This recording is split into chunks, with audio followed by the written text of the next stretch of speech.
Il y a une concordance entre le livre de Néhémie et le livre des Actes. En premier lieu, tandis que vous prenez ces deux livres, ceux de Néhémie et des Actes, vous devenez conscient du fait qu'il y a un mouvement des cieux, que l'Esprit de Dieu qui plane et se répand partout est en marche. Dans le livre de Néhémie, cela a commencé là-bas, à Babylone. L'Esprit de Dieu s'est mis en mouvement. Tout d'abord, il réveille l'esprit de Cyrus, roi de Perse, et l'incite à faire ce décret et à prendre cette mesure avantageuse qui facilite la situation. Il y a un mouvement du ciel. Et puis il y a eu un mouvement dans le cœur de cet homme, Néhémie, et cela a créé ce profond souci, et cette absence de repos, ce mécontentement à l'égard des choses telles qu'elles sont.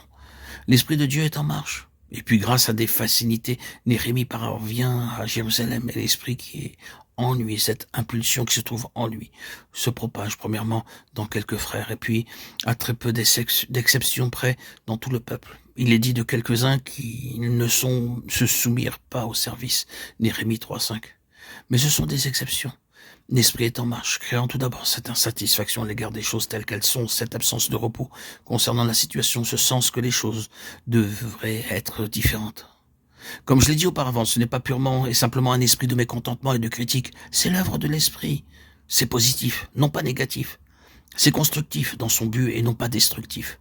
L'Esprit de Dieu est de nouveau en marche, comme il était lors de la première création terrestre, planant et se mouvant pour amener l'ordre au sein des choses, au sein du chaos. Il en est de même ici au début de ce livre de Néhémie. Vous passez au livre des Actes et vous savez parfaitement bien que le ciel est en marche, l'esprit est en marche. Quelque chose se passe. La longue nuit semble se terminer, des traits de lumière parcourent l'horizon. Il y a une impression de réveil et de mouvement. Et en ce grand jour, la chose éclate. Le ciel se fend. L'esprit descend.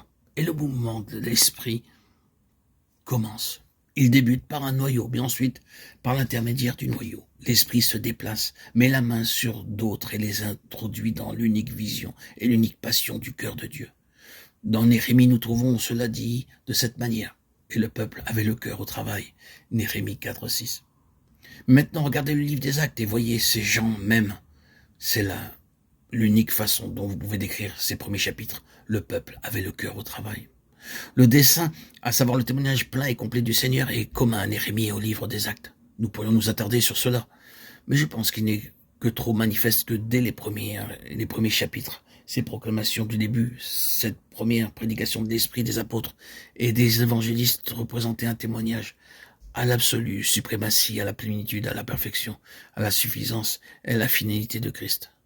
C'est à cela en figure et en type que Néhémie et le peuple s'étaient consacrés en leur temps.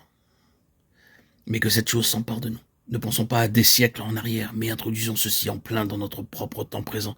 Sommes-nous des gens ayant le cœur qu'il y ait un témoignage plein, sans limite et ininterrompu du Seigneur, des gens dominés par le dessein de Dieu, émus par la passion de Dieu? En sommes-nous là?